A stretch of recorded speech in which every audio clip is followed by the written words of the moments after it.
ওটা ওটা বলার কিছু আছে? একবার তো বলেই দিছি। এখন যদি বাম চলে গেছে 90 ডিগ্রি ঘুরে, না দাদা 90 ডিগ্রি ঘুরে গেছে আর কি। তো আমার একটা প্রশ্ন আমি এটা করতে চাই যে আমাদের বিশেষ করে যারা অতি বাম আমরা সবসময় মনে করি তারা খুব প্রোগ্রেসিভ দল, তারা খুবই মানে গণমুখী দল ইত্যাদি ইত্যাদি। তো সেখানে আমার প্রশ্নটা হচ্ছে যে ঠিক আছে তারা আমাকে উৎখাত করবে, পরবর্তীতে কে আসবে তাহলে? সেটাকে ঠিক করতে পেরেছে? সেটাই তো আমার প্রশ্ন। কারা আসবে, কে আসবে ক্ষমতায়, কে দেশের জন্য কাজ করবে, কাকে তারা আনতে চায়? সেটা কিন্তু স্পষ্ট না। আর সেটা স্পষ্ট না বলেই তারা কিন্তু কেউই জনগণের কোনো সাড়া পাচ্ছে না। হ্যাঁ, আন্দোলন করে যাচ্ছে, কেউ ফিজিটিভ হয়ে বিদেশে বসে। আমরা ডিজিটাল বাংলাদেশ করেছি, সেই ডিজিটাল বাংলাদেশের বদৌলতে প্রতিদিন অনলাইনে আন্দোলন সংগ্রাম করেই যাচ্ছে, নির্দেশ দিয়েই যাচ্ছে। তো সেখানে তো প্রশ্ন আছে। এখন যারা আন্দোলন করে করুক, সেটা তো আমরা তো বাধা দিচ্ছি না।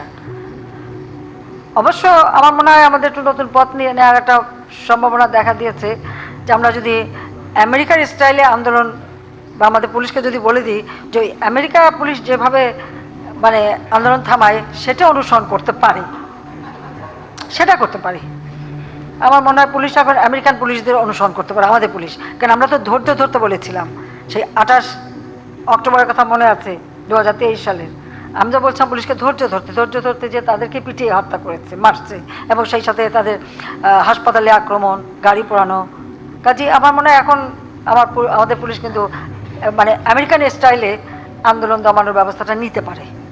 আমরা তো আমাদের চেষ্টা হচ্ছে আস্তে আস্তে এই প্রক্রিয়াটাকে আরও গণমুখী করা এবং আরও স্বচ্ছ করা। এই প্রথম আমরা আইন করে নির্বাচন কমিশন গঠন করেছি, আগে তো এটা কখনো করেনি। নির্বাচন কমিশন সম্পূর্ণ আর্থিকভাবে নির্ভরশীল ছিল প্রধানমন্ত্রীর দপ্তরে। সেখান থেকেও তাদেরকে মুক্ত করে সম্পূর্ণভাবে তাদেরকে স্বায়ত্তশাসিত করে দিয়েছি, তাদের বাজেটে আলাদা বাজেট দিয়ে দিচ্ছি। প্রত্যেকটা ক্ষেত্রে আমরা কিন্তু এটা নিশ্চিত করতে চাই যে দেশের মানুষ তার ভোটের অধিকার, তার হচ্ছে গণতান্ত্রিক অধিকার, সাংবিধানিক অধিকার, সেই অধিকারটা যেন সে প্রয়োগ করতে পারে।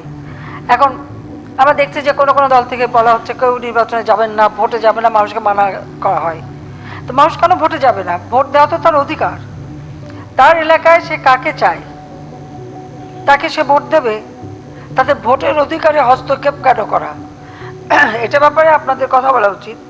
যাও, আমার ওটাই ছিল যে নির্বাচনটাকে প্রভাবমুক্ত রেখে একটা সুষ্ঠু অবাধ নিরপেক্ষ নির্বাচন হোক, সেখান থেকে যারাই জিতে আসবে।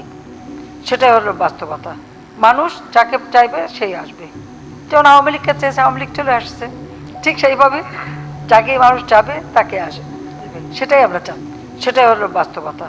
মানুষ যাকে চাইবে সেই আসবে।